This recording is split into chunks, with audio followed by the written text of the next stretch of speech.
셋째 시간입니다. 다 같이 기도드리겠습니다. 하나님 아버지, 크신 은혜 가운데 저희들에게 귀한 은혜의 시간을 허락하시고 또 사랑하는 자녀들로 한자리에 모여 또 서로의 얼굴을 뵈며 기쁨을 나누게 하여 주심을 감사를 드립니다. 우리가 나고 자라고 지금까지 온 모든 과정이 서로 다 다르더라도 인도하신 이가 한 분이시고 우리 안에 두신 복음의 목표가 또 하나이신지라 또 이렇게 귀한 자리에 만나게 하셨사오니 감사드리고, 저희들이 이렇게 있음으로써 귀한 것이 아니고 오직 처음이요 마지막인 모든 것이 주께서 우리와 하나 되신 그 사랑 가운데 있음을 이 시간에 또 고백을 드렸고, 저희들에게 시작하신 모든 선하신 일이 하나님의 창조가 그러하셨고 역사의 섭리가 그러하셨듯이 저희들에게 두신 모든 뜻이 또한 성취되는 것도 아버지께서 친히 역사하시되 우리들의 가장 충만한 모습 속에 또 역사하심을 알게 하셔 감사드리고, 저희들 어쩌든지 말씀 가운데서 새로워지고 회복되어져서 우리 잃어버린 자신들을 다시 찾고 주 안에 가장 아름다운 모습으로 나타나기를 소원을 드리와 모든 말씀 예수님의 이름으로 기도드립니다. 아멘. 이거 하나씩 다 받으셨나요? 네.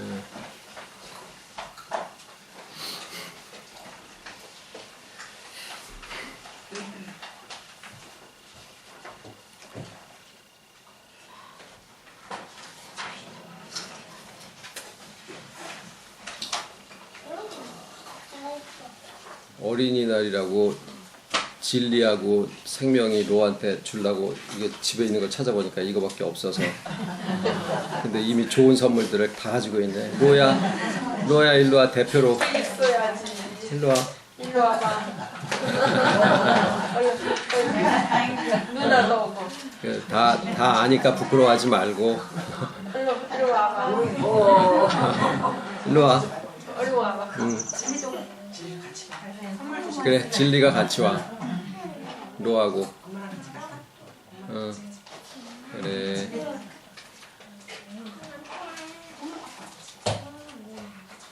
그래. 많이 감사하세요. 고맙습니다. 네. 올 때는 하늘 자동차가 좋지.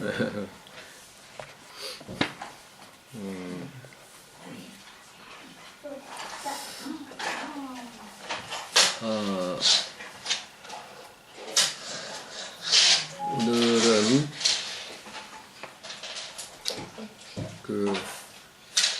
그 책에 안 나온 말씀입니다.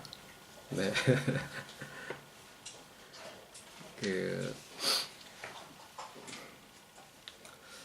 아침 예배 때 성경을 이렇게 역사처럼 앞에서부터 쭉 읽어오다 보면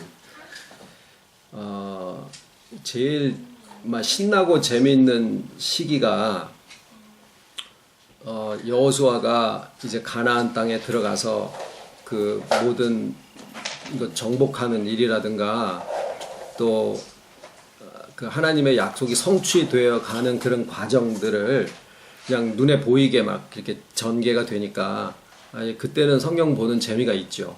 사무엘 상하, 열왕기 상하, 역대 상하 이런 데 볼 때는. 근데 다윗 왕 때에 그 막 최고 전성기를 맞고 그 다음에 솔로몬 때에 가서 다윗 왕이 하지 못한 그 하나님의 성전을 건축을 하고 그러고 난 다음에 우리의 마음에 성경을 읽는 마음에 뭔가 좀 하나님의 백성이 하나님 앞에 정말 멋진 삶들을 사셔가지고 정말 세상 말로 승승장구하고 그렇게 되기를 바라는 기대하는 마음으로 이제 솔로몬 때까지를 성경을 보다가 보면 이게 한 대를 가지 못해서 그 다음부터는 막 몰락의 길로 들어가는데 올라갈 때보다 그냥 내려가서 떨어질 때 더 심하게 떨어지는 것 같은 느낌을 받게 돼요. 그래서 열왕기상하, 역대상하를 계속 읽어 나가면서 점점 이제 흥미를 잃어가게 됩니다. 그래서 이제 우리가 소설책을 읽어도 뭔가 이러다가 막 고생을 하다가 그 다음에 뭐 왕자님이 나타나시든지 뭐 해가지고 이게 다시 좀 회복이 돼가지고 하나님의 백성들의 나라가 좀 왕성해졌다라는 이런 해피엔딩으로 끝나기를 기대하는 마음에서 성경을 계속 읽어가고 있는데, 그게 아니라 뭐 북쪽 이스라엘이 망한 거는 뭐 하나님한테서 떠나가더니 이스라엘에서 떠나가더니 그렇게 됐다라고 하지만, 남쪽 유다도 바벨론한테 망하고 그냥 그대로 포로로 잡혀가더니 그냥 그대로 그냥 끝나버리는 그 이상한 결론에 도달하고 있는 책이 바로 성경책이에요. 역사로 본다라고 하면. 그래서 그냥 하나의 소설책 같이 역사책처럼 이렇게 읽어볼라 치면은 참 뭔가 우리의 정서하고 맞지 않는 것 같은 그런 느낌을 받게 되는데, 자, 우리가 그동안에 이 작업이라고 하면 좀 그렇지만은 뭐 어떤 작업이라고 해보시죠. 무슨 작업을 했냐면 하나님의 창조의 7날 동안에 그 하나님이 그냥 천지야 있어라 해도 첫째 날부터 여섯째 날까지 이루어질 모든 상황이 그냥 한순간에 확 될 수도 있잖아요. 근데 그것을 6날에 이렇게 쭉 늘어서 어떤 과정을 보여주시는 하나의 일련의 과정으로 창조를 진행을 하시고, 그 다음에 이제 우리가 족보라는 것을 아침에 이제 간략하게 1시간에 걸쳐서 족보를 어떻게 해서 하나의 전체적인 그 꾸러미를 만드느냐 하는 내용을 막 그냥 고속도로 달리듯이 아침에 설명을 드렸어요. 근데 이제 그렇게 해놓고 민어 한 마리를 도마 위에 올려놓고 이거를 이제 딱 뭐 소를 한 마리 잡더라도 뭐 다리 잘라내고 뭐 등심 잘라내고 뭐 이런 각을 뜨듯이 성경을 쭉 늘어놓고 족보를 따라서 늘어놓고, 그 다음에 하나님의 섭리와 경륜이 한 번씩 바뀌는 그런 과정을 따라서 이렇게 단락단락으로 나눠 보니까 예수님 때까지의 모든 섭리가 6개의 그 과정으로 나누어지더라라는 거고, 그 다음에 그것을 족보에다가 이렇게 맞춰서 보니까 아주 참 공교롭게 그 짜맞춘 어떤 무슨 추리 소설이나 이런 것 마냥 하나님에서부터 노아까지를 세보면은 11분의 사람, 이제 하나님과 사람의 이름이 나오고, 그 다음에 노아에서 다시 아브라함까지 또 11분, 그 다음에 아브라함에서 보아스까지 또 11분, 보아스에서 우시아까지 11분, 거기에서 아비훗까지 11분, 거기에서 예수님까지 11분, 이렇게 되면서 그냥 대충 이렇게 되는 게 아니라 아주 그냥 딱딱 짜맞춘 것처럼 11대, 이게 10대죠. 11분이니까 10대마다 하나님의 섭리가 바뀌더라라는 거예요. 그게 이제 뭐 6,000년이다라고 하는 것은 시간으로 1,000년 단위로 무슨 일이 일어난 게 아니라 성경은 대수별로 해가지고 이것을 하나의 단위로 구성을 하고 있어서 이 10대마다 하나님의 섭리가 바뀌어지는 거죠. 그런데 그 각 대에 일어난 그 하나님의 섭리를 한마디로 요약을 해서 핵심어를 끄집어내면, 예를 들어서 아침에 말씀드린 것처럼 아브라함에게서부터 언약이 시작이 돼서 그것이 애굽 시절을 지나서 출애굽 과정을 지나서 광야를 지나서 그 다음에 여리고성을 무너뜨리고 그 다음에 가나안 땅에 들어가잖아요. 그러면은 가나안 땅에 들어가서 첫 세대가 보아스가 났는데, 결국 하나님이 아브라함에게 주신 약속이 보아스 때에 가서 이루어졌다라고 우리가 설명을 할 수 있는 거죠. 그때를 그 10대를 묶어서 하나로 설명할 수 있는 그 핵심 단어를 찾아라 그러면은 땅과 씨의 약속 이렇게 할 수 있는데 이 시대를 앞에서부터 쭉 세 보면은 세 번째 시대에 해당하는데 참으로 재미있는 거는 창세기에 나와 있는 첫째 날, 둘째 날, 셋째 날 하는 그 창조에 무엇을 창조하셨으며 하는 그 내용과 시대적으로 10대에 걸쳐서 이루어지는 그 세 번째 시대에 해당하는 그 내용이 똑같더라라는 것을 우리가 발견하게 된다라는 거예요. 그래서 하나님이 창조를 하신 것이 하나의 계획이라고 하면 그것에 대한 실행이 역사구나라는 것을 알 수 있다라는 말씀을 드렸어요. 이제 거기까지가 근데 이제 그렇게 됨으로써 하나님이 역사를 통해서 이루고자 하시는 것은 무엇이냐? 왜 아까 아침에 말씀드린 것처럼 다윗의 왕권이 딱 형성이 됐으면 최소한 1000년 동안이라든지 이렇게 좀 왕권이 지속이 되면 좋은데 2대를 못 견디고 그냥 몰락의 길을 걷기 시작하더니 나중에 가서는 아예 멸망을 해버리고 온 백성들이 다 외국에 포로가 돼서 잡혀가는 그런 상황으로 성경이 마치고 있더라라는 거죠. 그래서 이게 도대체 웬일인가 하고 봤더니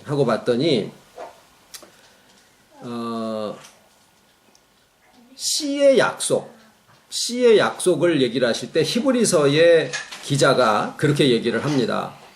너의 자손들이라고 그러지 않고 너의 자손이라고 한 사람을 지칭을 하고 있다. 그 씨라고 하는 것이 결국에는 성경을 통해서 쭉 내려오는데 제일 마지막까지 없어지지 아니한 것, 그게 실상이거든요.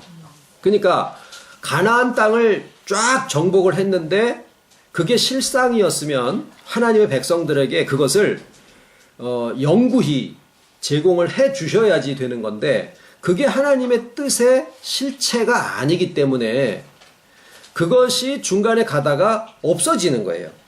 그 다음에 다윗 왕조, 그 너의 집안에서 이 왕권에 앉는 사람이 끊어지지 않게 해주리라. 그게 다윗 언약이라고 하는데 그렇게 해서 약속을 해 놓으시고는 그 다음에는 다윗 왕조가 그냥 또 멸망을 해버려요. 그 다음에 성전에 불이 꺼지지 않게 해주겠다 솔로몬한테 약속을 해주시는데 솔로몬 성전도 다 허물어져 버려요. 그러니까 마치 하나님이 약속해 놓으시고 능력이나 지혜가 없으셔가지고 그것을 그냥 지키지 못하는 것과 같은 형상이 되어버리더라라는 거예요. 그런데 하나님의 지혜는 우리의 것과 같이 앞에 눈에 보여지는 것으로만 되어지는 게 아니기 때문에 그 뜻이 뭐냐 하면 이제 실상이라는 게 있는데 실상이 이루어지기 위해서는 하나님 혼자서 하시는 게 아니라 이것을 하나님이 이렇게 하신다라는 거를 당사자들이 우리인데 우리들이 그걸 알아야 돼요. 근데 우리가 알기 위해서는 눈에 보여지는 것만 가지고 실상인 줄로 알고 있는 존재들이니까 눈에 보여지는 것들이 있어야 우리가 하나님의 약속이 진짜 이루어지는구나 라고 믿을 거 아니냐 그 말이에요. 그래서 눈에 보여지는 것으로 하나님의 약속이 실제로 이루어진다라는 것을 보여주신 게 가나안 땅의 약속이 성취되는 것이고 예루살렘 성전이 지어지는 것이고 이스라엘 백성들이 이렇게 많아지는 것이고 그러는 것들이에요. 그런데 그런 그 보여지는 것들이 하나님이 주시고자 하는 것의 실체는 아니다라는 거예요. 그러니까 실체가 아닌데 실체를 주시기 위해서는 믿음이 있어야 돼요.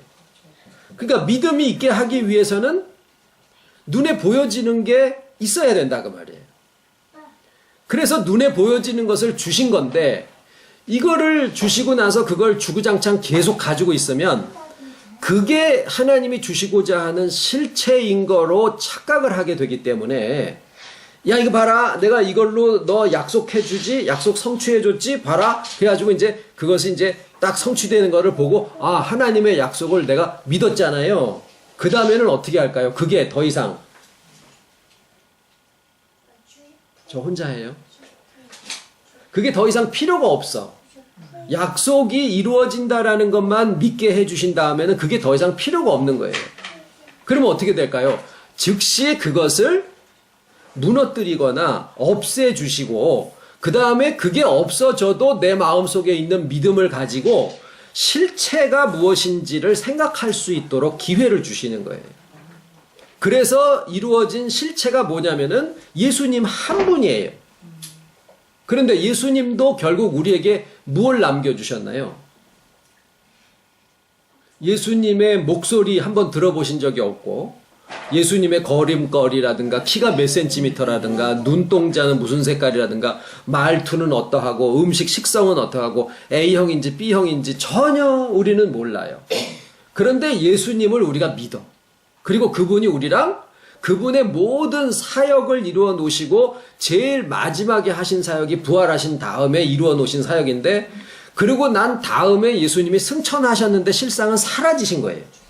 그러니까 예수님에게서부터 우리가 받은 거다라고 하는 것은 그 모든 사역에 대한 이야기를 우리가 전에 듣고 그 다음에 그것이 무슨 뜻인지를 내가 이해를 하는 것 거기까지만 우리한테 주신 거고 실제로 우리한테 손톱 하나 머리카락 하나 남겨주신 게 없는 거예요.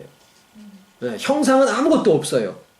그러면은 결국 성경의 모든 역사가 창조와 더불어서 예수님 한 분으로 마감을 하는데 그 예수님 자체도 우리에게는 남겨주신 게 하나도 없어. 얼굴 형상에 대한 그림 하나 그려놓은 것도 없고 동상 하나 세워놓은 게 하나도 없어요. 뭐만 있느냐? 예수님이 이러이러한 일을 하셨다? 그거를 사람들이 예수님을 믿는다라고 하지만 오늘날 와서 보니까 예수를 믿는다라고 하는 것의 최종적인 결과는 예수께서 승천하신 그 승천이 우리와 하나 되신 것이다 라고 하는 것을 우리가 알게 하는 데까지 해주신 거예요. 그것을 위해서 성경의 모든 역사와 섭리와 예수님의 오심과 사역과 죽으시고 살아나시고 그 다음에 승천하심이 우리와 하나 되신 것이니까 결국 성경 전체를 놓고 볼 때 이 성경 전체에서 우리가 얻을 것은 뭘까요? 나 자신과 나와 하나 되신 주님이다라고 하는 이 믿음 이거 하나밖에 남는 게 없는 거예요. 자 오늘은 이제 그 다음입니다. 여기까지가 아침 말씀이었었고 그 다음에 뭐냐면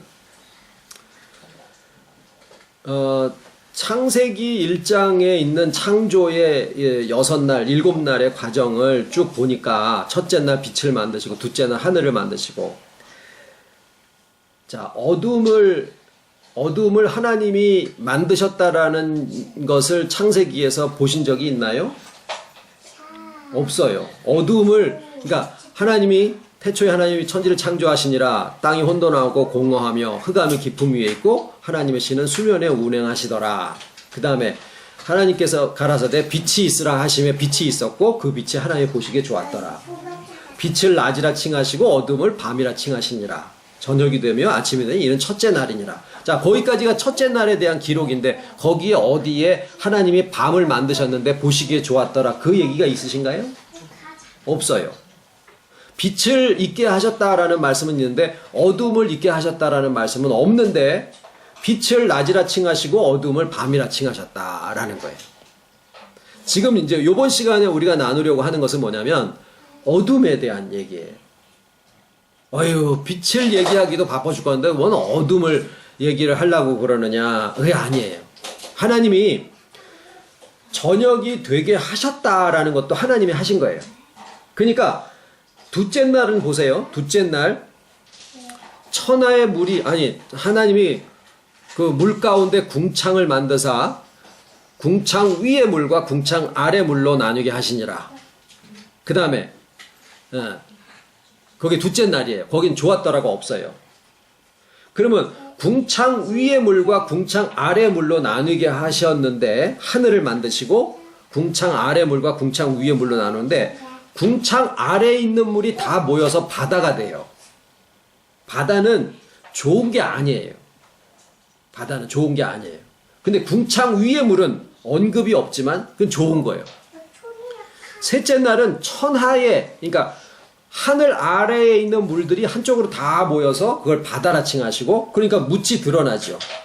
묻을 하나님이 만드셨다라는 얘기가 없어요. 그러니까 하나님이 만드셨다라는 얘기가 없는데 창세기에 등장하는 것들이 몇 가지가 있습니다. 첫 번째, 어둠이 그러하고 물이 그러하고 땅이 그러해요.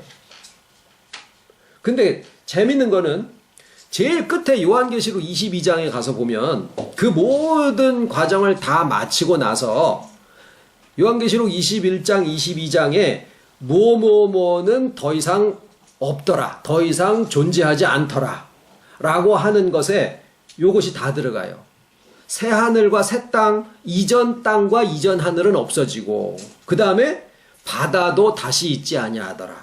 그 다음에 거기는 밤이 다시 있지 아니하더라. 이런 것들이 거기에 나와요. 그러면은 처음과 끝을 대조해서 보면 이 모든 창조의 섭리가, 또 역사의 섭리가 하나님이 뭘 하려고 하시는 건가 하는 것을 우리가 알 수가 있다라는 거예요. 뭐예요? 밤이 없어지게 하겠다. 바다가 없어지게 하겠다. 옛날 하늘과 옛날 땅이 없어지게 하겠다. 그것을 위해서 모든 역사와 또 창조의 과정과 요한계시록의 과정이 있다라는 거예요. 결론이 그거예요.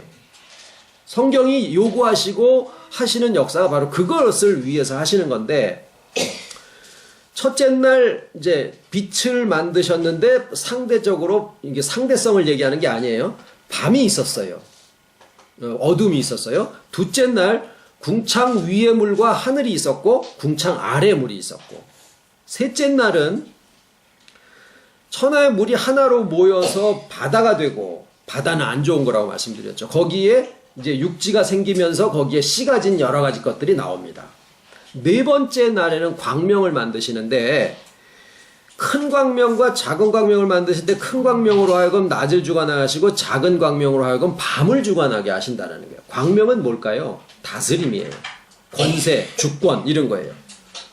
그러니까 지난 시간까지 광명을 시대적으로 보니까 왕이 나타나는 시대라고 말씀을 드렸거든요. 그런데 어둠에다가도 광명을 주어서 밤을 다스리게 했다라고 하는 것은 어둠에게다가도 하나님이 권세를 주셨다. 다시 말하면 어둠의 세계에다가도 권세를 주시는 이가 하나님이시고, 그것도 하나님의 창조 안에 포함이 되어 있다라는 거예요. 그러니까 하나님의 창조는 빛과 낮에 속한 것들만 창조에 포함하신 게 아니라 밤과 어둠에 속한 것들에게도 권세를 주시고, 그것들이 하나의 일렬로 쭉 나와요. 창세기 1장에. 이 어둠에게다가도 권세를 주신 이가 하나님이시고, 근데 이제 우리가 생각할 것은 뭐냐면, 왜 그러셨느냐 그 말이에요. 왜 그러셨느냐. 다섯째 날 뭐가 나오냐면 하늘에 새들이 날게 하시고, 그 다음에 바다에는 물고기가 날게 하셨다라고 하는데, 잘 읽어보면은요, 거기에 바다에는 큰 물고기라고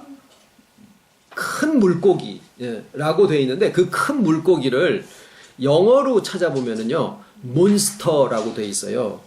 몬스터는 뭘 얘기하냐면은요, 이런 뭐 상어나 뭐 이런 걸 얘기하는 게 아니라 괴물을 얘기해요. 괴물. 그러니까 바다에 있는 괴물을 하나님이 만드셨다. 그러니까 바다의 괴물들이 살게 하셨다. 이렇게 표현이 되는 거야. 그 다음에 여섯째 날은 육축을 만드셨는데, 그 육축과 더불어서 함께 만들어지는 짐승들을 비스트라고 하는데, 그거는 야수, 미녀와 야수 할 때 뷰티 앤 더 비스트예요. 그 야수를 또 이 땅에 살게 하신 거예요. 이런 것들이 처음에 어둠에서부터, 그 다음에 궁창 아래의 물에서부터, 그 다음에 바다, 그리고 작은 광명, 밤을 주관하게 하는 작은 광명, 그 다음에 바다에 있는 괴물, 그 다음에 야수, 이런 것들이 첫째 날, 둘째 날, 셋째 날, 넷째 날, 다섯째 날, 여섯째 날까지 계속해서 나오고 있더라라는 거예요. 그리고 그것을 저녁이 되게 하시고 그 다음에 또 아침이 되게 하셔요. 그 얘기는 저녁이 세력을 얻게 만드시더라라는 거예요. 밤이 세력을 얻게 만드시는 것도 하나님의 섭리 속에 들어간다라는 거죠. 자, 계속 우리는 뭐를 던져야 되냐면 질문을 던져야 되냐면 왜 그러셨을까? 왜 그러셨을까? 그게 오늘 주제예요. 이번 시간의 주제예요. 왜 어둠을 잊게 하시고 또 그 어둠에게다가도 권세를 주어서 여섯째 날까지 계속하게 하시고 그 다음에 일곱째 날은 밤의 어둠에 관한 것이 전혀 언급이 되지 않습니다. 첫날 예배 때 그런 말씀을 드렸죠. 우리가 이 수련회를 통틀어서 한 가지 꼭 좀 기억하셨으면 하는 것이 뭐냐면 안식일적 안식이라는 표현, 영어로 사베스 레스트라고 하는 그러니까 이거는 주일 지키는 걸 얘기하는 게 아니라 창세기의 7일째 되는 날, 7째 날 하나님이 모든 일을 쉬신 것처럼 복 주시고 거룩하게 하신 것처럼 역사에서도 그렇고 요한복음에서도 첫째 날, 둘째 날에서 사흘 되던 날 그 7째 날이죠. 그때 갈릴리 가나에 혼인이 있었고 요한계시록 21장, 22장에도 제일 마지막의 모습이 모든 하나님의 섭리가 다 성취가 된 끝에 이루어지는 세계를 거기에 묘사하고 있는데 그것을 안식일적 안식이다라고 이제 우리가 지칭을 하고 그것을 좀 염두에 두셨으면 좋겠어요. 그런데 이 전개해 나가는 것은 여기서 저희가 하나의 틀을 제공해 드리는 게 아니라 요한이 요한계시록을 썼는데 요한이 발견한 하나님의 모든 섭리가 7이라는 숫자로 되어지더라라는 것을 알고 요한복음의 창조 주간과 똑같은 7날의 구조로 1장과 2장을 시작을 하고 있어요. 그거는 창세기의 1장과 2장이 요한계시록에 이루어지고 있는 요한계시록은 처음부터 끝까지가 다 7이에요. 7눈, 7촛대, 7교회, 7등불, 7영, 처음부터 끝까지가 다 7이에요. 그것은 하나님의 온전한 섭리의 완성 이런 뜻인데 그것과 창세기 1장을 같이 접목을 시키게 하고자 하는 요한의 의도가 그 안에 담겨 있다라는 거예요. 그래서 우리가 이제 바라볼 틀은 3이 아니라 7이다. 그것이 성경이 우리에게 제시해 주고 있는 바다. 그래서 첫 페이지를 넘겨보시면은 돌하루방 같이 생긴 얘가 있는데 이게 제주도 돌하루방이 아니고 칠레에 가면은 이스터 섬이라고 있는 곳에 있는 모아이 석상이라는 거랍니다. 근데 이게 지상의 높이가 한 5m 정도가 나와 있어 사람들은 그게 이것의 실제 높이인 줄 알고 있었더니 나중에 이걸 흙을 파보니까 깊이가 17m가 되더래요. 그러면은 우리가 이게 왜 만들었냐 이건 중요한 게 아니고 이 석상의 높이가 몇 미터라고 해야 될까 그 말이에요. 5m라고 해야 되겠습니까? 17m라고 하는 게 맞겠습니까? 17m가 맞죠. 마찬가지로 요한복음 2장을 처음 읽으면은 아무런 전제 조건이 없는 것처럼 보이는데 사흘 되던 날에 이렇게 시작을 하거든요. 그러니까 2장만 가지고 보면 아 이거는 1단계, 2단계, 3단계에 해당하는 그런 세계의 말씀인가 보다라고 받아들이기 쉬운데 원래 요한이 여보세요.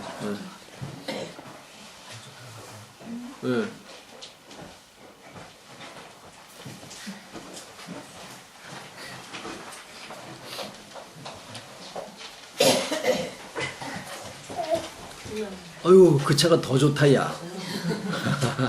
한번 태워줘. 현지사님 오셨네. 아유 은총아 숨어봐야 다 보여. 너 왜 이렇게 컸냐? 대장로님 일로 오세요. 부장님 네, 일로 일로 오세요. 오세요. 여기. 아, 여기 앉으세요.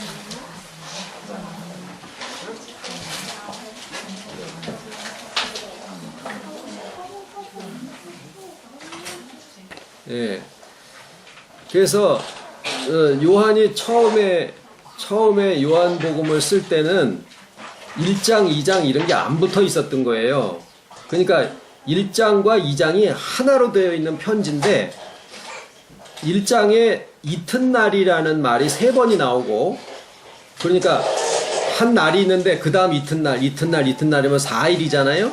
그 다음에 사흘 되던 날에 이렇게 되는 거라 그 말이에요. 그러니까 지금 그 사흘 되던 날을 아무것도 밑도 끝도 없이 그냥 사흘로 생각을 해서 세 번째 단계로 볼 것이냐 아니면 1장까지 포함을 해서 앞에 있는 4일과 사흘 되던 날에 해서 이것을 일곱째 날로 볼 것이냐 그 얘기를 드린 거예요. 아까 이 모아이 석상이 바깥에 나와 있는 거는 5m지만 실제 파보니까 이게 17m더라. 그러면 이게 크기가 얼마나냐 그러면은 뭐라 그래요? 17m 이렇게 하듯이 우리가 사흘 되던 날을 내 눈에 씌워진 성경을 보는 그 틀이 모든 걸 다 3단계로 봐버리는 그런 시각으로 보면 사흘 되던 날은 아 이거는 세 번째 단계에 해당하는 거야 라고 생각을 하게 되지만 실제 요한이 그것을 기록했을 당시는 그게 세 번째 날을 얘기하는 게 아니라 일곱째 날을 얘기를 하고 있다라는 거예요. 그리고 그렇게 쓰신 이유가 뭐냐? 창세기 1장에 나와 있는 창조 주간의 7날과 이 틀을 구조를 맞추기 위해서 일부러 요한이 그런 구조를 취하신 거예요. 그러니까 성경을 이제 보실 때 3으로 보시는 게 아니라 7으로 보셔야 하나님의 온전한 세계를 다 볼 수 있다라는 거예요. 특히나 창세기 1장과 요한계시록이 이제 합쳐져야 성경 전체를 바라보는 시각을 우리가 갖게 되는데 이 둘을 하나로 묶는 하나의 틀이 뭐냐? 7이에요. 3이 아니에요. 성경 전체는. 그래서 이제 그것이 역사 속에서도 이루어졌다라고 하는 것을 이제 아침 시간에 족보를 가지고 쭉 설명을 드렸던 거고 오늘 지금 드리는 말씀은 그 하나님의 창조와 역사를 통한 섭리 속에 그리고 지금 이 원리가 저녁에 말씀을 드릴 요한계시록 안에도 그대로 접목이 되고 있다라는 거예요. 그러니까 요한계시록을 신학자가 1000명이면은 요한계시록에 대한 해석이 1000개가 나와요. 그만큼 이게 혼란스러워져 있는 것인데 어느 입장에서 보는 것이 맞느냐? 현대 지금 우리가 살고 있는 입장에서 봐야 되느냐? 그때 2000년 전에서 바라보는 게 맞느냐? 여러 가지가 있겠지만 요한이 그걸 기록할 때 요한계시록 기록할 때 요한복음도 같이 기록을 했거든요. 의도가 있다라는 거예요. 그 성경을 통해서 우리가 요한의 의도, 요한이 기록했으니까 하나님이 기록하게 하셨었지만 요한을 통해서 기록하셨으니까 요한의 의도를 우리가 파악을 하면 그 성경 속에 있는 하나님의 의도를 우리가 발견할 수 있게 되는 거예요. 이거는 사람의 권위로 되는 것도 아니고 또는 어떤 조직력으로 되는 게 아니에요. 여러분들이 가지고 계신 성경 속에서 그것을 듣고서 맞춰보면 짝이 맞아요. 그래서 이번 주제가 창조 주간과 요한계시록의 연관성. 그런데 그것을 요한복음을 통해서 요한계시록을 쓴 요한복음을 통해서 이 연관성을 찾아보겠습니다. 이런 주제로 말씀을 드리고 있는 거고 지금 드리고 있던 말씀은 창세기 1장에 나와 있는 창조에 보면 하나님이 그냥 빛과 그 다음에 하늘과 무슨 땅과 이런 좋은 것들만 막 이렇게 만드신 것으로 생각을 우리가 많이 해왔는데 첫째 날부터 여섯째 날까지의 창조의 내용을 쭉 보면은 각 날마다 어둠에 속한 내용들이 다 포함이 되어 있더라라는 거예요. 첫째 날 어둠을 만들지 않으셨지만은 어둠을 밤이라 칭하셨고 그 다음에 그것이 저녁이 되며 아침이 되니 저녁이 올 수 있도록 하나님의 창조에 그것을 포함시켰다라는 거예요. 능력이 없으셔서가 아니라 여기서 우리가 하나님의 의도를 알아야 된다라는 거죠. 둘째 날 궁창 위의 물과 궁창 아래의 물로 나누셨는데 그 궁창 아래의 물이 셋째 날 바다가 되고 바다는 나쁜 거예요. 그리고 넷째 날 광명을 만드시는데 낮을 주관하는 큰 광명만 만드신 게 아니라 어둠의 세계를 주관하는 작은 광명도 또 하나님이 만드셨어요. 권세도 주셨다라는 거죠. 다섯째 날은 새만 만드신 게 아니라 물속에 있는 바다 안 좋은 데인데 거기에 있는 큰 물고기가 아니라 이 물속에 사는 괴물들 이런 거를 만드셨다. 그래 돼 있고 다섯 번째 날이 그렇고 여섯 번째 날은 땅에 기어다니는 것과 육축을 만드시고 그 육축과 더불어서 야수들을 만드셨다. 그렇게 돼 있어요. 자, 그러면은 이제 말씀드린 대로 왜 그러셨느냐? 그것에 대한 설명이 성경 전체를 통해서 나오게 되는데 성경 전체를 한눈에 바라볼 수 있는 우리가 먼 데를 보려면은 망원경이 필요하고 작은 것을 보려면 현미경이 필요하고 뭐 조그만 글씨를 보려면은 뭐 돋보기가 필요하고 그러듯이 성경 전체를 볼 수 있는 하나의 안경과 같은 틀을 주신 게 족보예요. 그래서 족보를 6 시대별로 이렇게 나누어 가지고 보니까 하나님이 왜 창조 때 어둠에 속한 세계와 거기에 권세를 주셔서 뭘 하려고 하셨나라고 하는 것이 역사의 6 시대를 통해서 쭉 전개가 돼서 나옵니다. 아까 이제 아침 시간에 이런 말씀을 드렸죠. 조금 전에도 설명을 드렸습니다만은 아브라함에게 주셨던 약속이 최고 전성기를 맞았던 데가 다윗 시대고 그 다음에 솔로몬 시대인데 그 솔로몬이라는 양반이 좀 잘하지 말년에 뭐 시바의 여왕이라든가 뭐 이방 여인들을 취해가지고 막 몰록도 섬기고 모두 섬기고 바알신도 섬기고 해가지고 그 시대가 다 가기 전에 몰락하기 시작하더니 그 다음에는 그 다음 때에 가서 두 쪼가리가 나더니 그 다음에는 망하고 이렇게 되더라 그 말이죠. 왜 그랬을까? 왜 그랬을까? 하나님이 우리에게 주시고자 하는 것의 실상은 우리가 바라는 것들의 실상이요. 우리가 바라는 것들의 실상은 가나안 땅도 아니고 어떤 성전도 아니고 하나의 왕조도 아니고 지금 우리가 교회에서 3,000명 이상 되는 교회를 메가처치라고 해가지고 거기는 이 사람들을 경영하는 방식, 그러니까 영업 논리가 거기에 들어가지 않으면은 교회 운영을 할 수가 없어요. 그래서 3,000명 이상 되는 교회와 3,000명 이하 되는 교회를 따로 나누어서 목회학에서 가르칩니다. 그런데 그 안에 들어가면은요, 3,000명 이상 되는 교회 안에 들어가 보면 다 무슨 작업이 있냐면 다는 아니에요. 다는 아닌데 그 안에 무슨 작업이냐면 이 목사님과 그 말씀에 대한 신격화를 하는 작업을 하는 집단이 존재하게 돼 있어요. 우리가 옛날에 다니던 교회들도 한번 생각해보면 그런 집단들이 있다라는 걸 아마 상상을 하실 수 있을 거예요. 근데 그런 것들이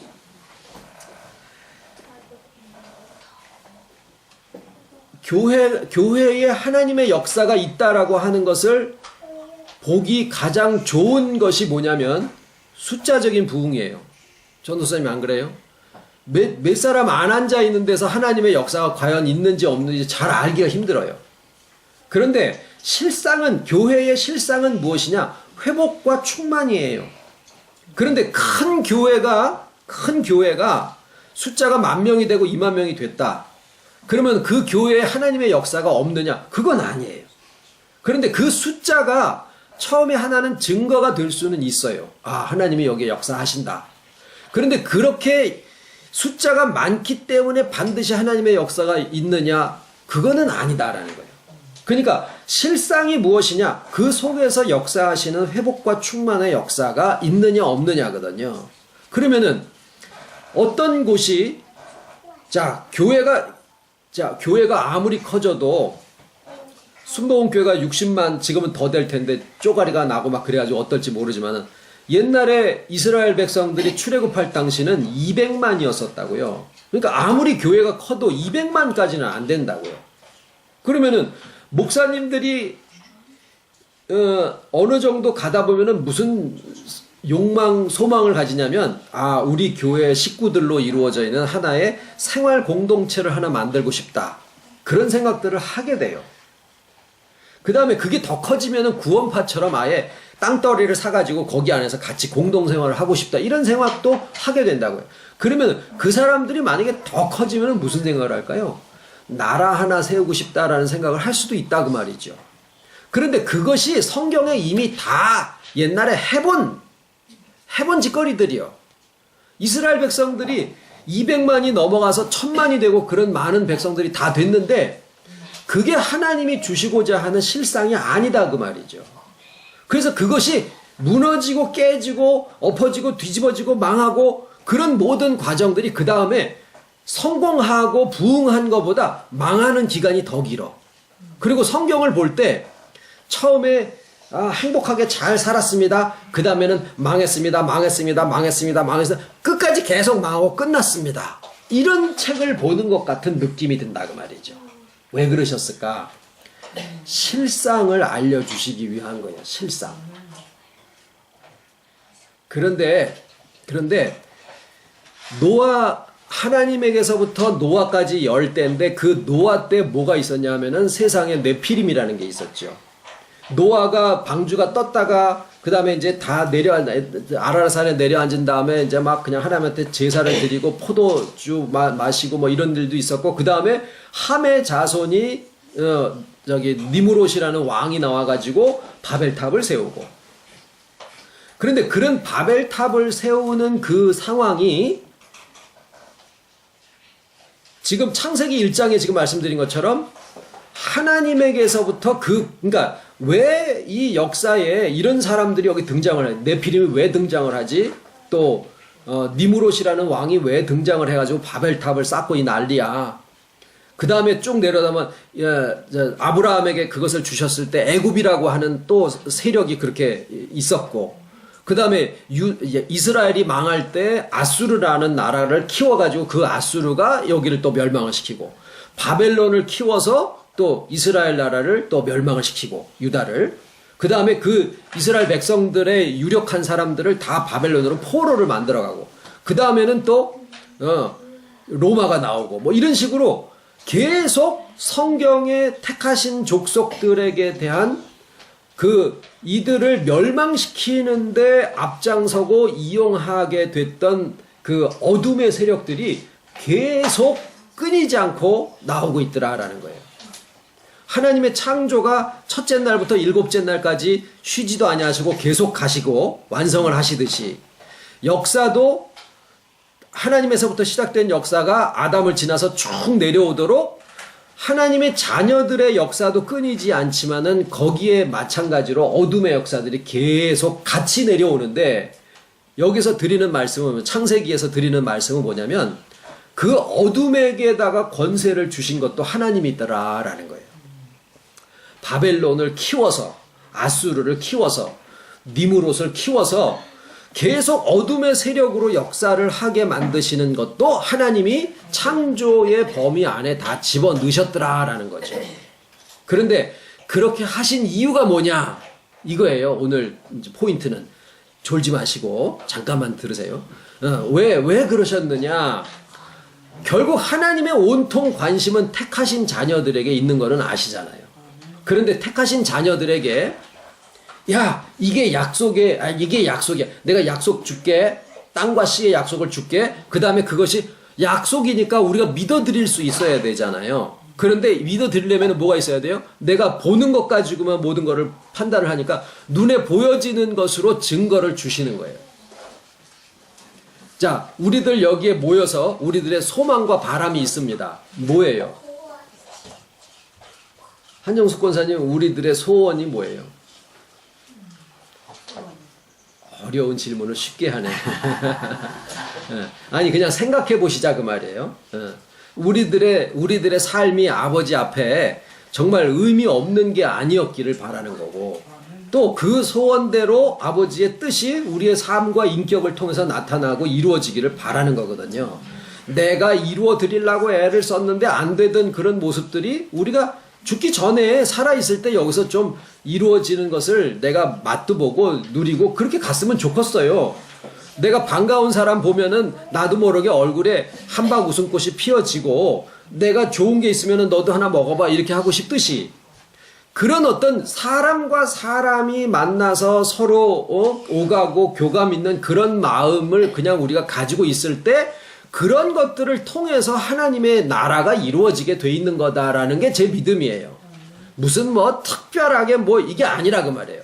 그런데 우리가 표현하기는 뭐라고 하느냐면 아이고 우리 교회가 좀 부흥이 됐으면 좋겠어 뭐 이런 얘기를 하지만 실상은 뭐냐면 사람들 많아져 가지고 싸우고 불평하고 원수 맺고 분당 지어 가지고 나가고 이러는 일들도 많거든요.